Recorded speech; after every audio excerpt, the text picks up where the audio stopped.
What are you waiting for? This week on Carlie's Couch, we discuss cutting out the middleman to happiness. Welcome to Carlie's Couch. Happy Monday. How y'all doing today? How you feeling, Lexi? How you feeling today? I'm feeling pretty good. I've been focusing on what we're going to talk about today. So trying to just keep my mind right as we end out the year. It's really a stressful time, I feel like. The holidays, I don't know if it's because of the holidays. It's just, I don't know, there's a lot going on. So everybody keep your heads up. How are you feeling, Carlie? She got the Tupac, keep your head up. And so I always get upset because the end of the year is my birthday. So I'd be so excited, but everybody be stressed out. So you feel like that too? Like, oh, yeah, like people, because like, it's also, I think, a moniker of like, oh, it's a full year. What have I accomplished? What have I not? What am I, like, it's just is a lot of things like coming together, holidays, people being around family, your schedule getting shifted, having to spend money. Huge. And so Sagittarius season be getting a bad rap because of the way that this consumeristic society is set up. But I'm doing wonderful. I'm excited. Had some good markets for holistic. Excited about what we're talking about today. Excited for some stuff that we dropping or may have dropped when this came out. Now or may have dropped. Yeah, we're getting, we have some mugs made. A whole set of 3, one that has me on it, one that has Carlie on it, one that has both of us on it. And you'll be able to purchase those from us. It'll help us with life. And you'll see the links for that. So whenever they're done, you'll see the links for that. But they're pretty cool. I like them a lot. Carlie did a good job, like basically getting the designs together for them. They're really cute. And they're cute as a set. So you might as well have all 3. I mean, yeah, you got to have all 3. Like, what are you waiting for? But yeah, so check that out. This week's question from the couch was, what was one thing that you have accomplished this year? So one said keeping a tiny human alive and relatively safe for a year, which is not an easy thing. And another one said had a baby and lived to tell about it, which is not an easy thing. It's not an easy thing either. Yep. Another person said they survived. So shout out to you. We out here. And then another one said started a diet and lost a lot of weight. So good job for setting a goal and taking action. For real. No, for real. Yes. Somebody said buying a new Benz. Congratulations. Proposed to my future wife and she said yes. Oh, that's cute. Congrats. Another person started a business, so shout out to you. Maybe you want to share those details with us so we can share. And another person read over 100 books. Oh, that's great. I when I see people say how many books they read for the year, I'll be like, okay, good. But then I actually just maybe like a few months ago started a reading journal so I could track the books I read. And then I realized like, oh, like even to read more than 50 books a year it really is a lot of reading. Because that's like a different book every week. So that it really is a great feat. And it's so important because there's such a small % of adults who continue to read after school. Which is crazy. So not to go on a like little side mission, but please read. Yep. Another person said paid payroll for 10 employees all year. That's great. Which is huge. That's hard. And then the last 2 are pretty cool. So one person dropped his documentary and then another person got their documentary into some film festivals. So 2 different documentaries. Congrats. Yeah, that's great. So those are great accomplishments from folks being grateful just to be here, which is kind of relevant to what we're talking about today, to people who are actualizing different goals that they had. So that's always good to whatever your mindset and perspective on that, to have something that you feel is an accomplishment, even if you need to recognize that might be something that seems simple. Yeah, and so as the year closes, I hope y'all take some time to really sit with those things. I know that at the beginning of New Year, some people have little jars where they make sure they write down like little and big accomplishments. So at the end, you can kind of remember because the year is long. Yeah, I need to do that again. I did that one year. I feel like every year I do something totally different. I never just like stay with it. But I think I need to do that again because it is kind of interesting how it's hard to be like, what I do this year? What I do this week? What I do this year? Yeah, we should document things that are good to reflect back on as we go. Yeah, so maybe that'll be a goal for us this year. So hit us and let us know how you're documenting and also what you're celebrating. We still want to celebrate with you. And then this week's episode, I'm excited to talk about because I feel like oftentimes in life, and I think it's the way we're socialized, but we always feel like there has to be a thing in order to get us to what we want. And I mean, like, once I do X, then I can feel happy. Or like once I do Y, then I'm going to feel accomplished enough. But it's like we're never enough or happy enough or have the things we need in the moment. And it's so interesting that oftentimes if you ask somebody, like, do you want to be happy? I feel like most people will say yes, but it seems like it's always like a yes, but, I have 5 jobs, or a yes, but, my kids are sick, or, it seems like we all want this same feeling, to feel good, to feel happy, to feel joyful, to feel light and free. And yet there seems to always be something in the way of that. And so today we talk about how can you remove those seemingly things that are in the way to actually feel those things. And that is most important, how you feel each day despite what's going on around you. And listening, you might not like at first I be like, oh, that sounds like me. But if you've ever like thought about like, oh man, I'll know I made it when I do X, or man, you really just want this one award, and until you win that, it doesn't feel like it's going to be good enough. Or how a lot of times people will wait until they retire to travel the world or do other things. And I think we all could take a second to kind of think through what we might be holding on to as blockages in our head, instead of just being able to feel the feeling. And because you may not be saying it just like that. You may not be saying, when I can do this, I'll feel happy. But everything you're doing and the way that you act is probably showing that that's your belief, that you need this thing to feel good. And while those things help, it's so funny that oftentimes once you reach a goal, then the first thing that happens is immediately you kind of feel down, because you're already thinking about something else, right? It's almost like it's a race that you can't win, to have your happiness and feelings of joy based upon things. And I also recognize that sounds so crazy. Yeah. When there's so many folks out here who are really struggling, or, dealing with issues financially, mentally, just physical conditions and all of this, right? So there's so much going on, which is almost why it's more important to think about it in this way. So it's hard, because I recognize too, every time somebody will tweet something about that, like, money isn't really going to make you feel that great, or, all of those things. Yeah. And it's always somebody who has it, who says that. And yet it literally is true that when certain things happen, you're already on the next goal. And that there's always a something else. I sound Italian, always a something. There's always a something that you still need to address internally. And if that's not addressed, which is what we're going to be talking about today, essentially, this is something you have to address in order to ever feel happy. Like, because it's like a lot of times people will like think they're going to feel confident and have self-love once they lose weight and do that, but then they get there and it's still never enough. Why do you think that we do that? Like, why do we wait? Why do we feel like there's, a condition on our happiness? I think that we don't think that we're enough. Mm-hmm. And so we're never enough until there's something that can give us something outside of us. We need something to validate that we are on the right path, that we're doing the right thing, that we're anything.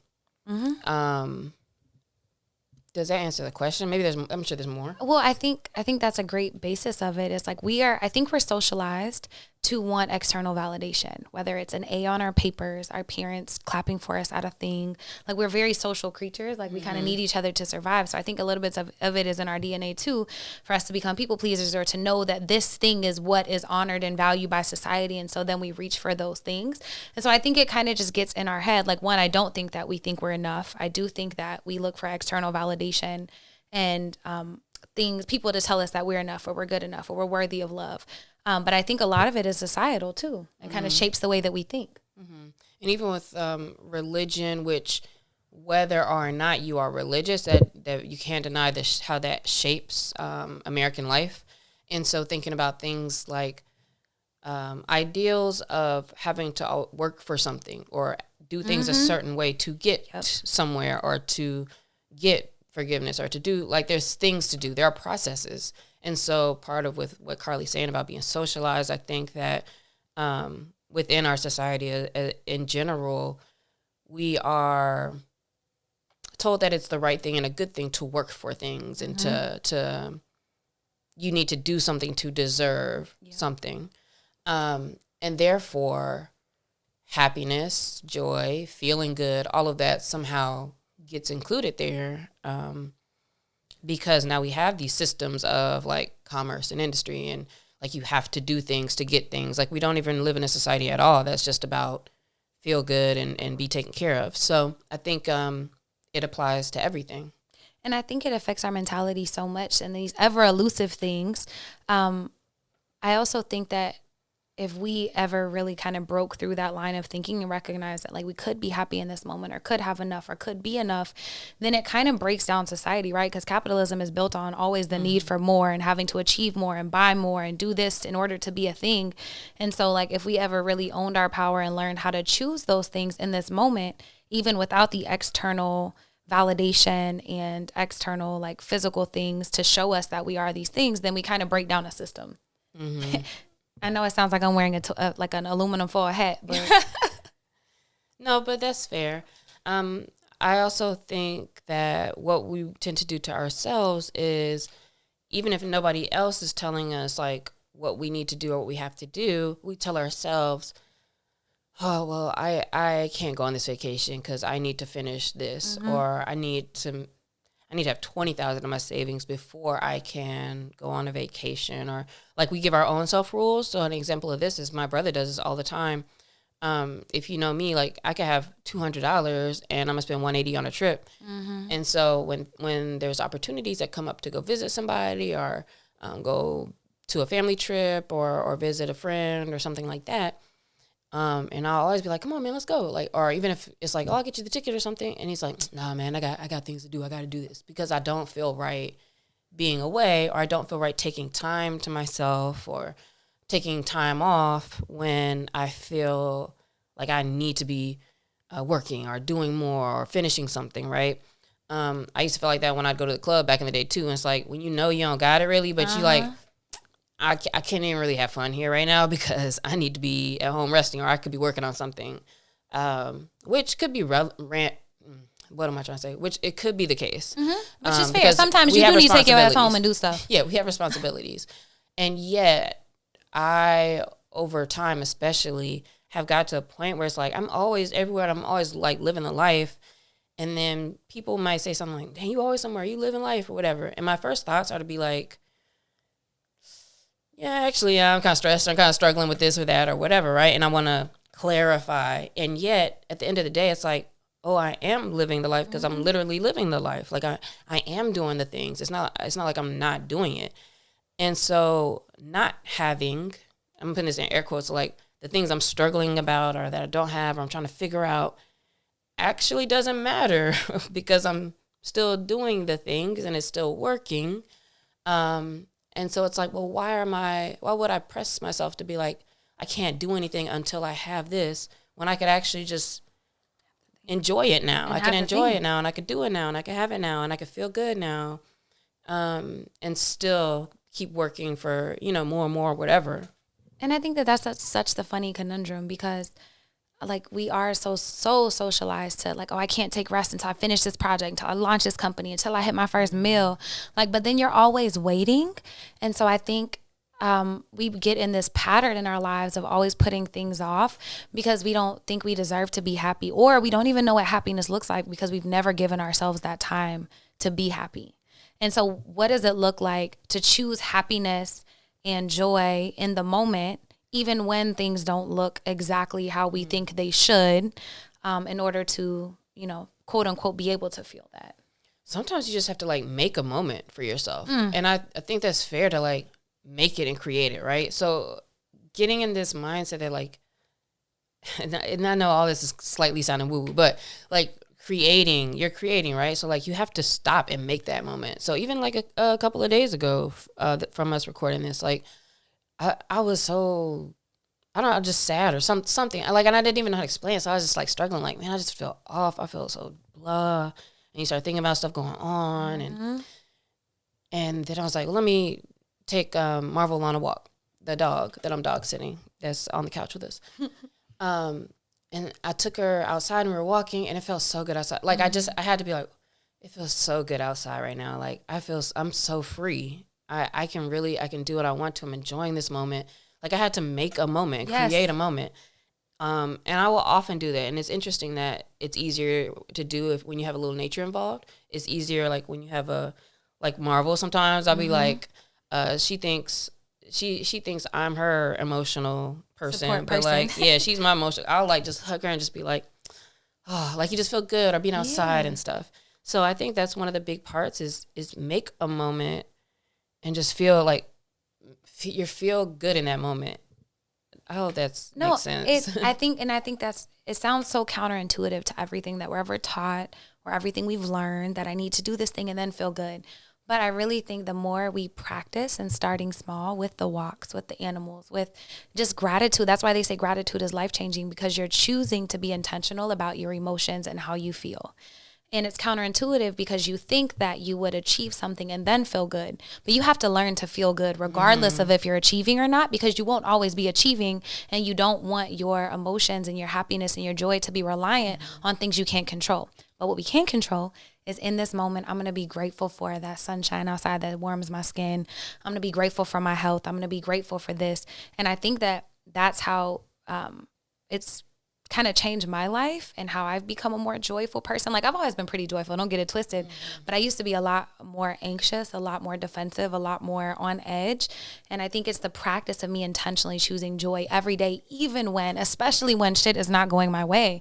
Like, in all honesty, like, my body doesn't look the way I want it to right now. And I can choose to be upset about that and feel bad about that and beat myself up about that and talk about my lack of discipline, even though I could do all that and that could be valid. Or I could be like, wow, my body has held me down my whole life. And yeah, I haven't always done the best, but I'm trying to do better. Every day I can be grateful that I'm trying to do better, that I'm choosing to move my body, how my body like lets me rest, how it has sustained me through injuries. And it's really just switching that mindset. But I think that that's really the catalyst for changing the rest of your life.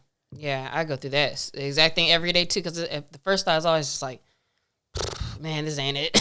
And then you got to be like, wait a minute. Or you got to, okay, beautiful. Face card don't decline. Yeah, you really got to like reshape that in your mind. One of the things you said that I really liked is you have to learn how to feel happy or feel joy. And that's important because what Carlie's kind of saying is like, it is a practice, but to say, to put it off is you're never practicing it. You're never feeling it. And so why do you think that all of a sudden when something new comes into your life, then now you're going to feel something that you never tried to feel, or you're going to feel something that you haven't experienced. And it's more efficient to find ways to feel the feelings you want to feel with what you have and with what's going on, so that it's almost like you're practicing it, and the smaller things continue to start to make you feel happy. So you're feeling better along the way. And I'm sure then when the $1 million check comes, like, it's like even better, but like you can feel something along the way to your goals or on your journey or whatever. And it helps you to kind of just be in a better place during the journey. Like, why suffer this time? Like, that's all that this is pushing away, like cutting happiness from putting a middleman there is just extending kind of suffering and worrying and not being upset and whatever. Like, when you just don't have to do that. And I love the thought of like cutting out the middleman, because it really is like, and I think that we try to protect ourselves with that, because then we might not get let down, or, if happiness is always on the horizon, then that's something to look forward to and doing that. But it's really in that everyday practice. And so I'll give another example that's not just like happiness. It's like, if I'm broke, how can I feel abundant? Like, if, I'm saying, all these bills coming in and I'm stressing, like, what is something that they could do that's intentional, like small things to help someone feel more abundant? Oh, I thought you were about to say one. Oh, yeah. Like, no, I wasn't. I'm asking, then I'll say. I thought you said I'm going to say something. One of the things that I do when I'm in that moment is I make sure the message to myself is I'm always taken care of. And that's true, because I am. And whether that means, there's somebody I can call, or that means that something always kind of pops into place, or even if that means I pay late, but I still have somewhere to live. And if I pay late, I pay late with whatever the fee. And I'm able to at some point get get that coverage, right? So either way, like I'm fine. I'm not gonna be outside, and so I could tell myself that. And within that, there are some different messages that I don't, even if I'm not sure how, the result is always the same. And so instead of worrying about what I don't have, I'm so thankful. Like it always works out. So let me continue to do what I need to do, which also is then a good kind of jump to be like, all right, let me hop on my computer, let me do my work, let me, continue as I need to. And sometimes it brings to me like an idea of somebody I need to follow up with or something to do, or maybe all of a sudden like it'll be taken care of, or like I said, maybe it's not, but it will be, and it's still fine. So I think I just focus on what's true for me. I think that's so important. And I wanted to address it because we're not saying like be toxically positive. We're not saying not recognizing that the world is in shambles and a lot of crazy stuff is going on. Or, if you like when I was living on somebody's couch and did not have a place to stay, the moment of gratitude was like, man, I'm so glad I have friends who love me, and help me put a roof over my head right now, and just trying to find those things that do bring you joy and are true in the moment. And it's not like lying to yourself, like everything is great and I have $1 million when you don't. Like, I feel like that's a reach and that's a lie, but you can look at evidence in your life like, man, God has always taken care of me, or the universe has always shown up and I'm surrounded by so much love. Like finding those little bit of moments of truth to help you really start to be confident in yourself and confident in that abundance feeling that you're trying to build. Mm-hmm. I think that makes sense. But it only makes sense if you've tried it, or if you've seen it, or if you can recognize that for you. Because I recognize that that's a hard thing to like hear and like okay, cool.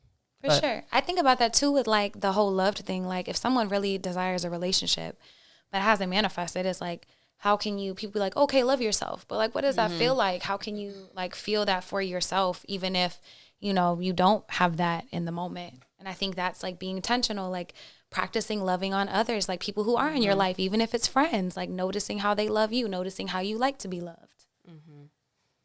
Yeah, there's definitely something to, and it's a big key to practice feeling what you want to feel. Like so when people say like choose happiness and all that, and like decide how you want to feel, like really in any circumstance, you can decide to feel something else, find something that supports that, and feel that. Practice feeling that, even if it lasts for 2 seconds, because you might pop right back to the reality or, the thoughts of what seems to be the problem. But continuing to practice that is the only way for you to kind of see how that can affect you, and how that can alleviate you feeling so blah. And it can be hard, especially in the beginning, because if you've practiced feeling, doubtful and anxious and, struggle with like feeling lack and all that stuff, it could be really hard to break those. But I do like the idea of like learning how it feels, learning the things in your life that you're doing. Like the walk makes you feel grateful, which makes you feel abundant for all the things that you do have. Like figuring out those little things in your life that do make you feel that. So decide, play with it, see what things make you feel like that in your life, and always just work on feeling a little bit better. Yeah, and look at your life and the things that you are saying you need, saying you want, and deciding that you are waiting for those moments to feel something, so that you can catch yourself in those times. And so you can recognize where this may be fitting in for you. What things are you waiting for, and why are you waiting? And if you want to do a little bit more research, there's a couple of schools of thought from like speakers or authors or people. And so one of them is Abraham Hicks. If you don't know who that is, you can do some research. We did a manifestation episode kind of talking about some of their policies like they have rules, but like things that they talk about in their tenets of education. But part of it is like the only way to have the things you want and the life you want is to pay attention to how you're feeling and do whatever you can to feel better each day, just a little bit. And so there's like a scale of emotions. So if you're really like depressed and disappointed, maybe you can't jump to joy, but maybe you can jump to anger or just like feeling okay, as opposed to trying to force good feelings. But by improving your feelings each day, you're opening up pathways in your life for all the things that you're looking for, praying for, working towards to actually come to you. Mm-hmm. And keep in mind too, it's not linear. So like you're always, back and forth, but especially some emotions like grief and sadness, like, So it's just about trying to have more good days, even more good days than you do now, and continuing to increase that. Another author, Neville Goddard, signs precede, they do not follow, which goes with what we were saying about, the things show up and happen when you're in that particular space. And so to be in that space when you're happy, because think about it, when you're happy, you also kind of like see more things that continue to make you smile. Like, you pay attention to things differently than when you're having a bad day. It was funny, actually, the other day I stumbled my toe into something, and I just remember being like, oh, and I was like, of course that's going to happen right now because, like, I'm in a bad mood. Like, and then I hit something else, and I was just like, belt loop get caught on the door. Like, all right, you just need to stop. Like, I just had, like, let me just stop because I feel some kind of way, and I'm running into stuff. I'm like, it's just more of the same. Mm-hmm. And so get more of what you're feeling by practicing to put that first. Yeah, that belt loop on the door be getting me when I'm upset, my God, boy. that's the worst. It blows and you be me. having stuff in your hands. I'll be irritated, man. But the other one is this book called Conversations with God. And they were talking about how, like, you cannot go where you already are. And it's saying the irony is that most people put themselves through hell to try to get to heaven, not recognizing that they already are where they are, meaning, like, you can create a heaven or hell wherever you are. And it's all our own intention, our own energy. And so I want you to think about that this week, like, what are you creating for yourself with your thoughts, with your actions, with your habits, and seeing how you want to change it to get to where you want to be. Yes. Thank you so much for joining us this week. I'm Lextopia signing off. CC Fierce out of here. Bye. Peace.